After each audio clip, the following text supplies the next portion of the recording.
എന്താണ് India Russia China കൂട്ടുകെട്ട് ഉരുത്തിരിയുകയാണ് എങ്കിൽ സംഭവിക്കുന്നത്? അതിനുള്ള സാധ്യതകൾ എത്രയാണ്? അതിനെ വിപണിയിൽ ചെലുത്താൻ കഴിയുന്ന സ്വാധീനം എന്താണ് എന്നതൊക്കെ നോക്കാം.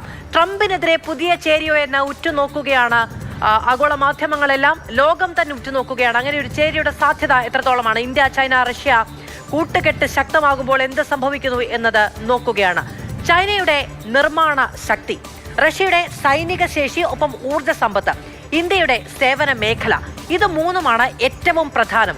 ഈ മൂന്ന് രാജ്യങ്ങളുടെയും സംയുക്ത GDP എന്ന് പറയുന്നത് 53.9 ട്രില്യനാണ്. അമേരിക്കൻ GDP എന്ന് പറയുന്നത് ഏതാണ്ട് 30 ട്രില്യൺ ഓളം വരുന്നതാണ്, $30 ട്രില്യൺ. 53.9 ട്രില്യൺ ഡോളറിൻ്റെതാണ് ഈ മൂന്ന് രാജ്യങ്ങളുടെയും സംയുക്ത GDP എന്ന് പറയുന്നത്. ഇനി സംയുക്ത വിദേശ കരുതൽ ശേഖരം എന്ന് പറയുന്നത് ആഗോള ശേഖരത്തിന്റെ ഏതാണ്ട് 38%.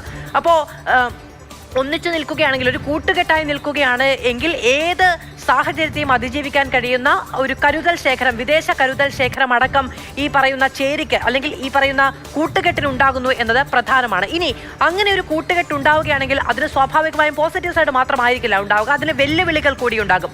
കാരണം ഈ ചർച്ച ഇങ്ങനെ ഒരു റഷ്യ ഇന്ത്യ ചൈന എന്ന് പറയുന്ന കൂട്ടുകെട്ടിനെ പറ്റിയുള്ള സാധ്യതകൾ ഇപ്പോഴല്ല ലോകം ചർച്ച ചെയ്തു തുടങ്ങിയത്. 90കളിൽ പരാജയപ്പെട്ട ഒരു മാതൃകയാണ് ഇത്. ഇന്ത്യ ചൈന നയതന്ത്ര ബന്ധത്തിലെ അസ്ഥിരതയാണ് ഇതിന്റെ ഏറ്റവും പ്രധാനപ്പെട്ട കാര്യം. മാത്രമല്ല, അമേരിക്കൻ വിപണിക്ക് ഇന്ത്യൻ വിപണിക്ക് മേൽ ഒരു സ്വാധീനമുണ്ട്. പക്ഷെ ആ വിപണിയെ തന്നെ പിടിച്ചുകുലുക്കുന്ന, ആ സ്വാധീന ശക്തിയെ തന്നെ പിടിച്ചുകുലുക്കുന്ന തീരുമാനം അമേരിക്കയുടെ ഭാഗത്തു നിന്ന് തന്നെ വന്നതിന്റെ പശ്ചാത്തലത്തിലാണ് ഈ തീരുമാനങ്ങൾ, പുതിയ നയതന്ത്ര സാധ്യതകൾ, പുതിയ വ്യാപാര സാധ്യതകളൊക്കെ മൂന്ന് രാജ്യങ്ങളും പരിശോധിക്കുന്നത്. 2024 അമേരിക്കയിലേക്ക് നമ്മൾ കയറ്റി അയച്ചത് $77.5 ബില്യൺ വിലയുള്ള ചരക്കാണ്. പക്ഷേ ഈ പറയുന്ന പുതിയ തീരുവയൊക്കെ വന്നതോടുകൂടി തന്നെ ആ കയറ്റുമതിയുമായി ബന്ധപ്പെട്ട തീരുമാനങ്ങൾ ആഗോള വ്യാപാര സ്ഥാപനങ്ങൾ തന്നെ നിർത്തിവച്ചിരിക്കുന്ന പശ്ചാത്തലമുണ്ട്. അതിൻ്റെയൊക്കെ പശ്ചാത്തലത്തിൽ തന്നെയാണ് പുതിയ വ്യാപാര സാധ്യതകൾ. നമുക്ക് ഇപ്പോൾ ഒരു രാജ്യം ഒരു പ്രതികാര നടപടി സ്വീകരിച്ചിട്ടുണ്ടെങ്കിൽ നമ്മുടെ വ്യാപാര മേഖല നിശ്ചലമായി ഇനി അവരുടെ കനിവ് കാത്തു നിൽക്കാമെന്ന നിലപാടൊന്നും എടുത്തു പോകാൻ കഴിയില്ല. പുതിയ വിപണികൾ കണ്ടെത്തുക എന്ന് പറയുന്നതാണ്.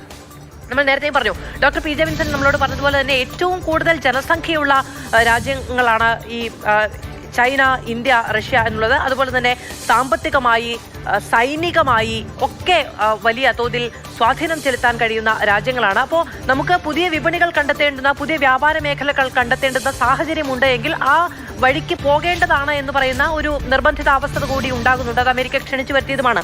ബസന്ത് വിവരങ്ങളുമായി നമ്മളോടൊപ്പം തുടരുന്നുണ്ട്. ബസന്ത്, വ്യാപാര മേഖലകളിൽ കൂടുതൽ സഹകരണത്തിലുള്ള ചർച്ചകൾ കൂടി ഉണ്ടാകുമോ?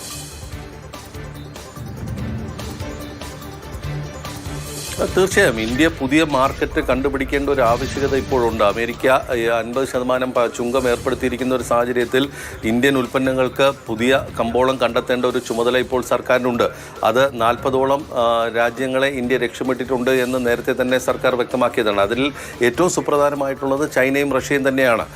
ഇന്ത്യയെ സംബന്ധിച്ചിടത്തോളം അമേരിക്കയെ പൂർണ്ണമായും തള്ളിക്കളയാൻ കഴിയില്ല. അതായത് ഒരു സാങ്കേതിക വിദ്യയുടെ മേഖലയിലും അതോടൊപ്പം തന്നെ പ്രതിരോധ മേഖലയിലും ഒക്കെ തന്നെ അമേരിക്കയുടെ സഹായം ഇന്ത്യക്ക് ആവശ്യമാണ്. ചൈനയുടെ കാര്യത്തിലാണെങ്കിൽ ചൈനയെ പൂർണ്ണമായി ഒന്ന് കെട്ടിപ്പുണരുന്ന അല്ലെങ്കിൽ വാരിപ്പുണരുന്ന ഒരു തലത്തിലേക്കൊന്നും ഇന്ത്യക്ക് ആ ബന്ധം കൊണ്ടുപോകാൻ കഴിയില്ല. പക്ഷേ നേരത്തെ ഉണ്ടായിരുന്ന ബന്ധം പുനഃസ്ഥാപിച്ചെടുക്കേണ്ട ഒരു ആവശ്യമുണ്ട്. അതായത് ഗാൽവനിന് ശേഷം ഉണ്ടായ ആ ഒരു വിശ്വാസക്കേട് അല്ലെങ്കിൽ ഒരു ഡിസ്ട്രസ്റ്റ് ഉണ്ട്, അത് മാറ്റിയെടുത്ത് വീണ്ടും പഴയ ട്രാക്കിലേക്ക് കൊണ്ടുപോകേണ്ടതുണ്ട്. പക്ഷേ ഒരു യുദ്ധസമാനമായ സാഹചര്യം വരുമ്പോൾ ചൈന എവിടെ നിൽക്കുമെന്ന് ഇപ്പോഴും നമുക്ക് പറയാൻ കഴിയില്ല. പക്ഷേ ആ ഒരു കമ്പോളം ഇന്ത്യയെ സംബന്ധിച്ചിടത്തോളം വളരെ വലുതാണ്. പ്രത്യേകിച്ച് ടെക്സ്റ്റൈൽ പോലുള്ള മേഖലകളിൽ അത്തരം കാര്യങ്ങളിൽ പുതിയ കമ്പോളം കണ്ടെത്തേണ്ടതുണ്ട്. മത്സ്യബന്ധനവുമായി ബന്ധപ്പെട്ട മേഖല അമേരിക്കയായിരുന്നു ഏറ്റവും കൂടുതലുണ്ടായിരുന്നത്. അമേരിക്ക ഇപ്പോൾ വലിയ തോതിൽ ചുങ്കം വരുമ്പോൾ സ്വാഭാവികമായിട്ട് മറ്റ് മേഖലകളിലേക്ക് പോകേണ്ട ആവശ്യമുണ്ട്. അപ്പോൾ ഇന്ത്യയെ സംബന്ധിച്ചിടത്തോളം ഈ പുതിയ കമ്പോളം കണ്ടെത്തേണ്ടതുണ്ട്. വ്യാപാരവുമായി ബന്ധപ്പെട്ട് പുതിയ മേഖലകൾ ഇന്ത്യയുടെ വ്യാപാര രംഗത്തിന് കാണിച്ചു കൊടുക്കേണ്ട ഒരു ബാധ്യത കൂടി സർക്കാരിനുണ്ട ഒരു പശ്ചാത്തലത്തിലാണ് ഈ വലിയൊരു 7 കൊല്ലത്തിന് ശേഷമുള്ള ഒരു ഇടവേള, അല്ലെങ്കിൽ ആ ഒരു വലിയ ഇടവേള പോലും, അല്ലെങ്കിൽ ആ ഒരു വലിയ ഒരു പ്രശ്നം അല്ലെങ്കിൽ ഒരു വിശ്വാസക്കേടെല്ലാം തന്നെ മാറ്റിവെച്ചുകൊണ്ട് മോദി ചൈനയിലേക്ക് എത്തുകയും ടിയാൻജിനിൽ ഷാങ്ഹായ് സഹകരണ ഉച്ചകോടിയിൽ പങ്കെടുക്കുകയും ചെയ്യുന്ന ഒരു കാഴ്ച നമ്മളിപ്പോൾ കാണുന്നത് അതുകൊണ്ടാണ്. മാത്രമല്ല റഷ്യയുമായിട്ടുള്ള ബന്ധത്തിന് യാതൊരു മാറ്റവും വരുന്നില്ല എന്നുള്ളൊരു സന്ദേശവും കൂടി ഇന്ത്യ അമേരിക്കയ്ക്ക് നൽകുന്നുണ്ട്. റഷ്യൻ പ്രസിഡന്റുമായി ഉഭയകക്ഷി ചർച്ച നടത്തുന്നു. കഴിഞ്ഞ ദിവസം വളരെ വിശദമായി തന്നെ റഷ്യൻ പ്രസിഡന്റുമായി ഒരു പുള്ള സൈഡ് ഉണ്ടായിരുന്നു എന്നാണ് അറിയുന്നത്. അപ്പോൾ ആ ഒരു ചർച്ചയിൽ ആ ഒരു ഓപ്റ്റിക്സ് എന്ന് പറയുന്നത് ഒരു സന്ദേശം തന്നെയാണ് അമേരിക്കയ്ക്ക് നൽകുന്നത്. റഷ്യയെ കൈവിടാൻ ഞങ്ങൾ തയ്യാറല്ല എന്നുള്ളതും അതോടൊപ്പം വേണ്ടി വന്നാൽ ചൈനയുമായിട്ടുള്ള ബന്ധം വീണ്ടും വിളക്കിയെടുക്കാനും ആ പഴയ നിലയിലേക്ക് കൊണ്ടുപോകാനും ഞങ്ങൾ തയ്യാറാണ് എന്നുള്ളതാണ്. പക്ഷേ അതിലും ശ്രദ്ധിക്കേണ്ട ഒരു വസ്തുത, ഇന്നലെ ഇന്ത്യയും ചൈനയും, അതായത് ഷീ ജിൻപിങ്ങും മോദിയും നടത്തിയ ചർച്ചയ്ക്ക് ശേഷം പുറത്തുവിട്ട ആ സംയുക്ത പ്രസ്താവന വളരെ ഒരു ശ്രദ്ധേയമായ ഒരു കാര്യം നമ്മളതിൽ ശ്രദ്ധിക്കേണ്ടത്, ഗാൽവന് ശേഷം ഉണ്ടായ അല്ലെങ്കിൽ ഗാൽവൻ സംഘർഷത്തെ തുടർന്ന് ഇന്ത്യ ആവർത്തിച്ച് പറഞ്ഞിരുന്നത് ഡി എസ്കലേഷനും അല്ലെങ്കിൽ സേനാ പിന്മാറ്റവും അതോടൊപ്പം തന്നെ സ്റ്റാറ്റസ് ക്വോ ആൻറ്റിയുമാണ്. അതായത് ഗാൽവന് മുമ്പുള്ള സ്ഥിതിയിലേക്ക് കാര്യങ്ങൾ കൊണ്ടുപോകണം അവിടുത്തെ പെട്രോളിങ്ങിൻ്റെ കാര്യത്തിൽ.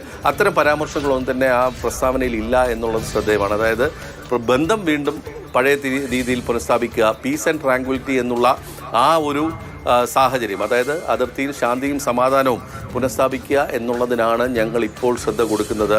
ആ ലഡാക്കിലെ സേനാ പിന്മാറ്റവും അല്ലെങ്കിൽ സ്റ്റാറ്റസ് ക്വോ ആൻറ്റി അല്ലെങ്കിൽ ഗാൽവന് മുമ്പുള്ള സ്ഥിതിയിലേക്ക് സാഹചര്യങ്ങൾ കൊണ്ടുപോവുക എന്നുള്ള തരത്തിലേക്ക് ഇരു രാജ്യങ്ങളും മാറി നിൽക്കുന്നു, അല്ലെങ്കിൽ ഇന്ത്യ പിന്മാറിയിട്ടുണ്ട് എന്നുള്ളതും ശ്രദ്ധേയമാണ്. അപ്പോൾ ചൈനയുമായി നമ്മൾ വീണ്ടും പഴയ ബന്ധം പുനഃസ്ഥാപിക്കാൻ തയ്യാറാണ്. അതൊരു റീസെറ്റിംഗ് മാത്രമാണ്, പഴയ ഒരു ബന്ധത്തിലേക്ക് കാര്യങ്ങൾ തിരികെ കൊണ്ടെത്തിക്കുക എന്നുള്ളത് മാത്രമേ വിവരങ്ങൾ നൽകുന്നത്.